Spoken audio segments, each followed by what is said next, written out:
Ngayon ko po napagdugtong-dugtong yung naging partisipasyon ko po sa anomalya at korupsyon na ginawa at lumalabas sa hearing na ito. Yan ang testimonya ng surprise witness si Orly Gutierreza, isang retired Marine sa investigasyon ng Senado sa anomalya sa flood control. Si Gutierreza ay dating security consultant ni Ako Bicol Party List Congressman Zaldico na itinuturing na mastermind sa bilyong-bilyong pisong flood control insertions. Ayon kay Gutierreza, saksi siya sa paglilipat ng pera mula sa bahay ng kanyang dating boss patungo sa bahay ng isang mataas na opisyal ng Kamara.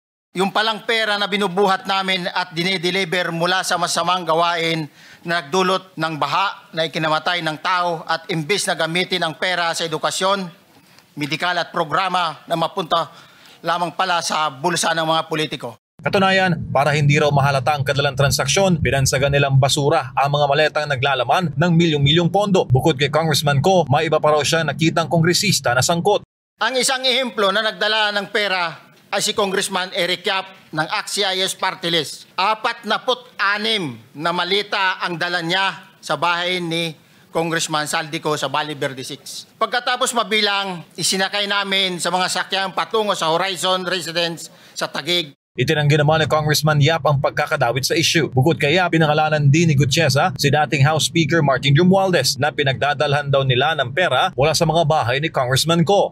Humigit kumulang 3 beses ako mismo ang nag-deliver ng basura sa bahay ni Congressman Zaldico, sa Horizon Resident at sa mga bahay ni Speaker Romualdez sa 42 Mackenzie Street, Taguig. Si Ko ang chairman ng House Committee on Appropriations sa loob ng 3 taon na si Romualdez ang speaker nitong 19 Congress. Ibig sabihin, 3 taon nilang pinangunahan ang budget preparation sa Kamara mula 2023, 2024 at 2025. Mas maraming pagkakataon na nagde-deliver kami ng basura sa bahay ni Speaker Romualdez at sa bahay ni Congressman Zaldico dahil iba-iba kaming mga nakadetailed na close-in, backup at advance party na nagkakaroon ng rotation. So yung delivery o yung movement ng tropa nagaganap average 3 times a week. 3 times a week, Your Honor. Nagsimula noong December 2024. Yes, Your Honor. Hanggang ngayon ba ay naglilingkod ka pa kay Representative Zaldico?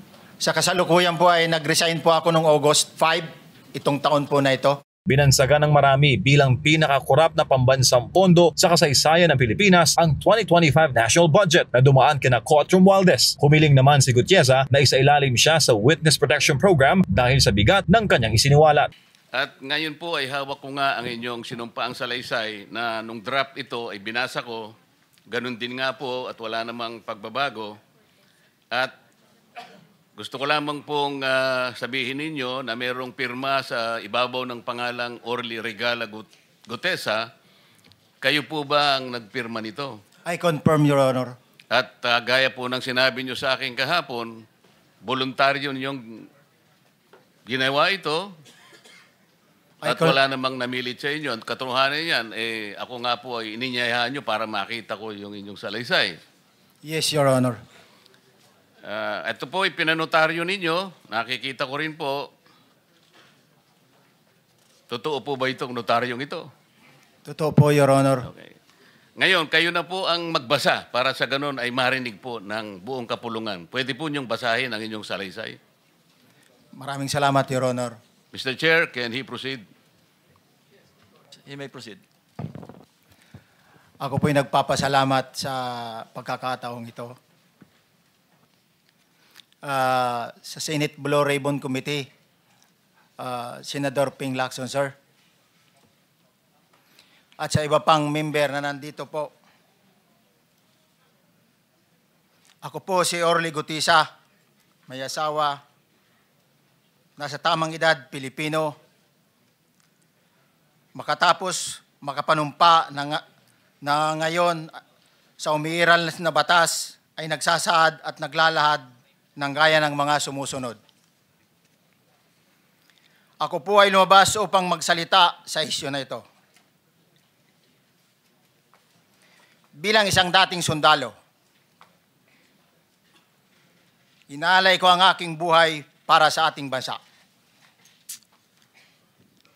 Sa pagkakataong ito, nagdesisyon akong magsalita at maglabas dahil ayokong maging masama ang kinabukasan ng aking mga anak, apo ko sa darating na panahon. Ayoko pong naririnig ko at napapanood ko sa pagdinig ng Blue Ribbon Committee. At ngayon ko po napagdugtong-dugtong yung naging partisipasyon ko po sa anomalya at korupsyon na ginawa at lumalabas sa hearing na ito. Yung palang pera na binubuhat namin at dinideliver mula sa masamang gawain na nagdulot ng baha na ikinamatay ng tao at imbis na gamitin ang pera sa edukasyon, medikal at programa na mapunta lamang pala sa bulsa ng mga politiko. Mabigat po sa akin magsalita dahil may pamilya ko. 4 ang anak ko, nag-aaral pa. May asawa ako at nangangalaga sa aking mga anak at marami akong kasama sa operasyon na may kinalaman sa ibabahagi ko sa inyo.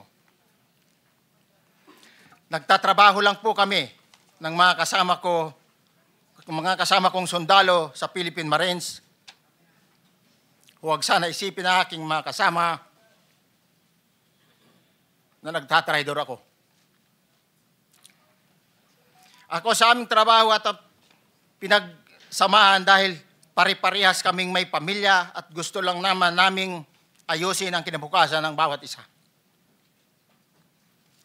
Wala akong iniisip na kapahamakan para sa kanila, bagkus ang gusto ko lang maiayos ang kinabukasan ng bayan at lahat kami.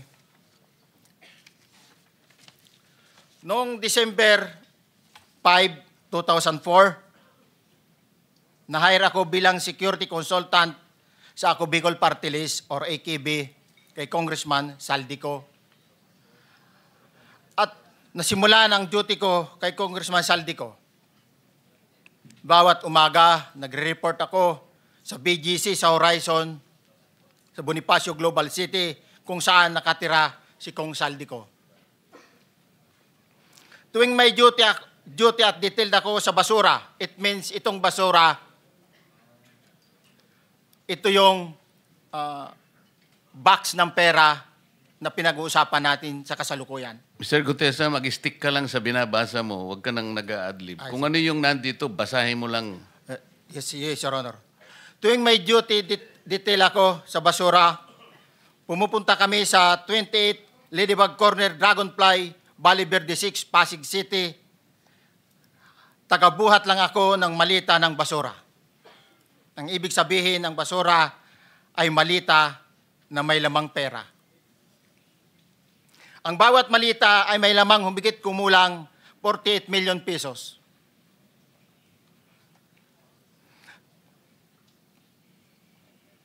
Ang bawat malita ay may post-it na nakadikit na nakasaad kung magkano ang laman ng bawat malita. Tuwing may duty detail sa basura, may pumupunta na tao na magde-deliver ng basura at nire-receive ni John Paul Estrada at Mark Tiksay.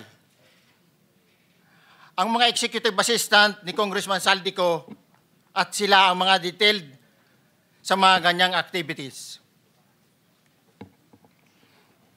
Ang mga nangyayari kapag duty kami sa basura, kalimitang dinadala sa bahay ni Congressman Saldico sa Valle Verde 6 at tinatanggap naman ni Mark at ni Paul. Pagkatapos naming may baba ang nasabing basura, ipinapasok sa bahay ni Congressman Saldico sa Valle Verde 6 at binibilang ni Mark at ni Paul. Alam ko na ang laman ng malita ay pera sapagkat nakita ko si Paul na binuksan ang malita at inilabas ang laman para bilangin. Ang isang ehemplo na nagdala ng pera ay si Congressman Eric Yap ng AXIS Party List. 46 na malita ang dala niya sa bahay ni Congressman Saldico sa Valle Verde 6. Pagkatapos mabilang, isinakay namin sa mga sakyan patungo sa Horizon Residence sa Taguig. At dumiretso kami sa basement upang may baba ang nasabing basura. Bago ibaba ang nasabing basura, ito, Merong napuputol sa binabasa mo eh. Huwag kang magmadali. Huwag kang magmadali. Naputol na. Ulitin mo yung paragraph 20. Wala na akong, hindi ko makita na putol na siya.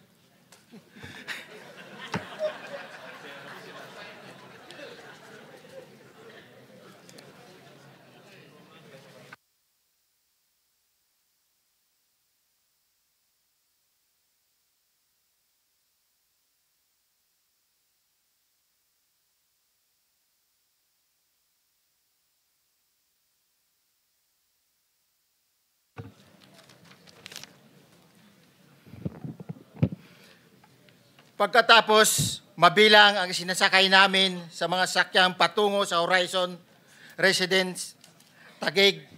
Pagdating sa Horizon Residence, dumidiretso kami sa basement upang maibaba ang nasabing basura at dalhin sa unit ni Congressman Saldico sa 56th floor sa nasabing lugar kung saan siya nakatira.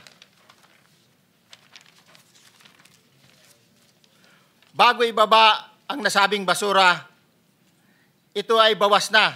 Halimbawa, nag-akyat kami ng 46 na malita. Ibababa lamang namin ay 35 malita para i-deliver sa bahay ni House Speaker Martin Romualdez sa 42 McKinley Street, Taguig. Ang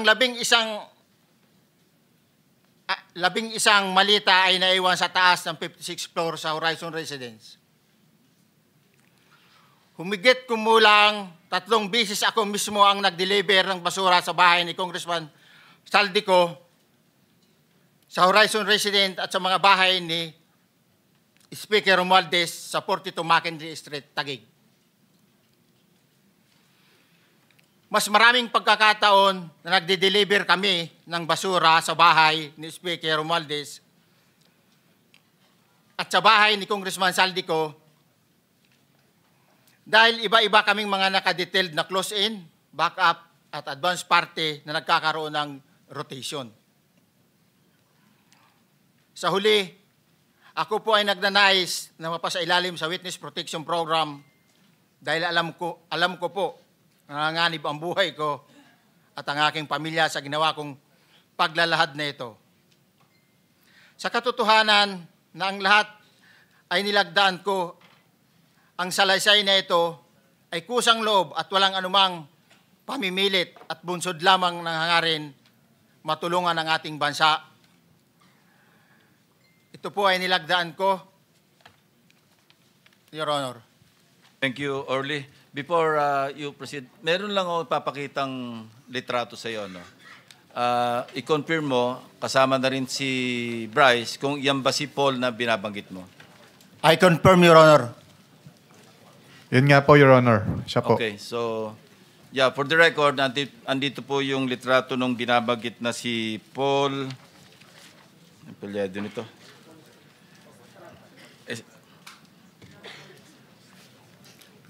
John Paul Estrada, hindi ba? Yes, Your Honor. Oh, sige. Thank you very much. You may continue, Senator Marcoleta. Thank you, Mr. Chair. Mr. Gutesa, dito sa iyong paglalahad ay gumawa ka ng isang paghalimbawa. Inihalimbawa mo si Congressman Eric Yap, ngunit isang tagpo lang yun eh. Ikaw ay na-hire ni Representative Saldico, sabi mo rito, ay December 5, 2024 pa. Yes, Your Honor. Sa pagkakaalam mo, mga ilang beses kayong gumagawa ng bagay na ito. Ibig sabihin, yung pagdi-deliver ng pera, sa natatandaan mo, gaano kadalas ang pagdi-deliver? Kasi ang ginawa mo kanina ay isang example lang. Pwede mo bang ipaliwanag?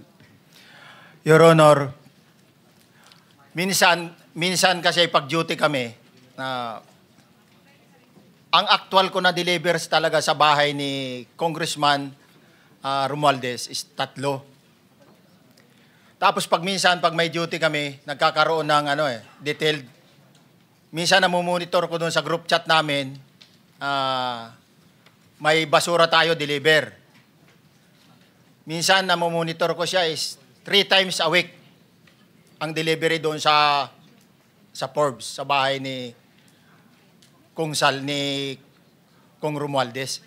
Yung pera minsan nanggagaling lang doon sa horizon sa taas, ibinababa. Tapos may detail lang na tao, namumonitor ko naman sa GC namin. Kaya nalalaman ko yung movement ng tropa, kung ano yung sinasabing basura ng delivery.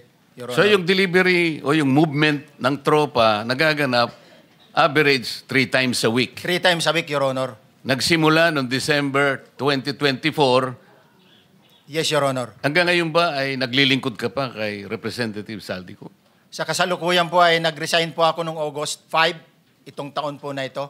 So, maliwanag ba ang ibig mong sabihin para sa kapulungan ito ay nag-a-average ng 3 beses sa loob ng 1 linggo ang pagdi-deliver ng pera kay Representative Saldico at tuloy-tuloy naman doon sa bahay ni former Speaker Martin Romualdez sa ganong rate, ganong beses, 3 beses sa loob ng 1 linggo. Yes, Your Honor. Magmula December 2024 hanggang ikaw ay mag-resign noong August 2025, this year. Yes, Your Honor. Mr. Chair, Senator Marcolita, short Yes. interjection. With the permission of Senator Marcoleta. Thank you, may proceed. Mr. Chair. May maibigay ka ba na pangalan? Kasi ang sinasabi mo lang ngayon, as far as you're concerned, during ikaw ay nagdo-duty, nagro-rotation basis yung duty. So pag wala ka, absent ka, iba ang nagdo-duty, iba rin ang nagtatanggap sa pera at nagdi-deliver. Am I correct? Senator De La Rosa, may I just remind you na isang follow-up. Pero kung gusto mo ituloy at pahig si Senator Marcoleta, naka-charge sa oras niya yung mga susunod na tanong. Okay? Okay lang. Okay lang. Sige, boss. May- Nanghiram meron lang pa naman namang- ako sa iyo. Go ahead. Meron ka pa namang 4 na minuto pa mahigit yan. Yes, sir. So, sige. Very quick lang. So, pag hindi ka duty, may ibang nag-deliver ng pera kay Saldico at kay Speaker Romualdez. Pag nangyayari yan, sir, pag hindi ako duty, may makadetail talaga sa basura na yan. Pero ang authorized lang na mag-deliver at mag-receive niyan is yung 2 tao na binanggit ko, which is John Paul Estrada and Mark Tiksay. Okay. Thank you, Mr. Chair. Thank you, Senator Marcolita. Mr. Gutesa, sa panig ng pagdi-deliver sa bahay ni former Speaker Martin Romualdez, sinong tao ang nagre-receive? Sa mga ganun, sir, ang may contact, Your Honor, is yung si Paul at si Mark lang ang may contact doon sa receiver. So pagdating doon, nakabukas na yung gate doon sa Forbes, pumapasok na lang kami. Then pag nabuhat na namin yung mga malita na ibaba na, so lalabas na kami. Wala na kaming basta may deliver lang namin yung mga basura doon sa bahay, wala na kaming noon, Your Honor. Alin-aling bahay Yung ang 42. pinagdi-deliveran mo sa panig ni former Speaker Martin Romualdez? Yes, Your Honor, yung 42, yung dito sa may Forbes Park. Yun lang? Wala nang iba? Mayroon pa yung bago nakaraan doon sa 19 Nara, yung dating bahay ni Michael Yang. Sa pagkakatanda mo, mayroon pang ibang lugar na kung saan nagdi-deliver kayo? Sa Aguado, dyan sa Malacanang. Aguado? Excuse me, Senator Marcoleta. Sino Michael Yang? Yung dating sa Pugo yata yon, Sa? yung dating sa Pugo. Yung Michael Yang. dating bahay ni Michael Yang. Dating bahay. Yes, Your Honor. Okay, thank you. Ibig mo sabihin, nabili ni Speaker Martin yung bahay ni Michael yan? Allegedly, Your Honor. Pero paano mo alam na bahay ni Speaker yon? Kasi doon na nagde-deliver yung tropa nung hindi na nagde-deliver doon sa 42, Your Honor. Ngayon, sinasabi mo meron kayong chat. Nagagamit mo yung chat para ma-monitor mo yung rate ng delivery at kung sino-sino yung nagdi-deliver? During the time nung nandoon pa ako, Your Honor. Mr. Chair, salamat po at baka meron pa pong Thank you. gustong itanong ating May mga kasama. papakita pa ako isang litrato pa, no? Identify mo lang siya. Sino yan? Mark Tiksay, Your Honor. Meron pa ba nakakakilala sa kanya bukod sa'yo? Dito? Wala. Nabanggit kasi ni Engineer Alcantara rin dito eh. Sa salaysay mo noong September 23, sinasabi mo, hindi ko po siya na-meet during pagdadala. Ang tao niya po ay may alias lang na Paul at Mark. Na-meet mo ito si Mark, Engineer? Sa Valle Verde po, once lang po. So, kinukonfirm na si Mark Texa ito? Mark po and Paul, karaniwan po ng Okay, thank you. Thank you, Senator Marcola. Mr. Chair, may tatanong lang po kung Yes. with the permission of Yeah, okay. Senator Marcoleta. Mr. Orly, sabi niyo po 46 na maleta na nagkakalaman po ng 48 million bawat isa. Tama po ba? Based doon po sa level nung malita na nakita ko, Your Honor. Paano po nalaman ninyo na 48 million po ang laman ng bawat isa?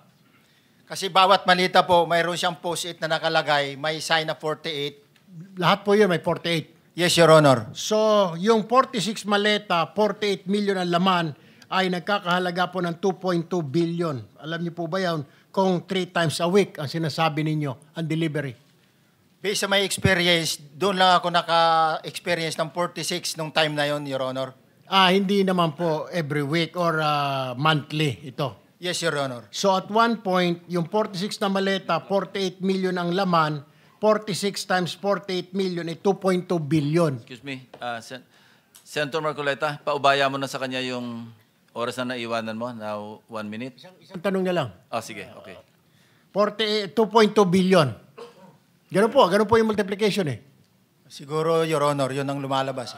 So one time lang po ito. One time lang po, yung time ko lang yan, nung panahon na na-identify ko si Congressman Yap, Your Honor. Alright, maraming salamat po. Thank you. Yung paghalimbawa mo, kaya mo ginawa, dahil yun ang pinakamalaki. Yes, Your Honor. Pero pangkaraniwan, dahil 3 times a week, mga ilan sa tingin mo yung karaniwang na i-deliver? Ilang maleta? Usually, pag nanggagaling na sa Horizon, na idine-deliver na doon sa Forbes, minsan mayroong 15 or kaya 18 ang malita. Pero yung malalaking malita yon na nagre-rate yung bawat malita minsan, mayroong 48, may 50. Sa mga tweet, Mr. Gutes, pangkaraniwan, 15 to, Your Honor? yun ang average, pangkaraniwan. Yes, Your Honor. Yung nabanggit mong nabigla ka sapagkat malaki, 48, yun lang kay Congressman Eric Yap. Yes, Your Honor. Yun ang time na nakita ko talaga in yung ganun kabalk Okay. yung malita na yun, Your Okay. Honor.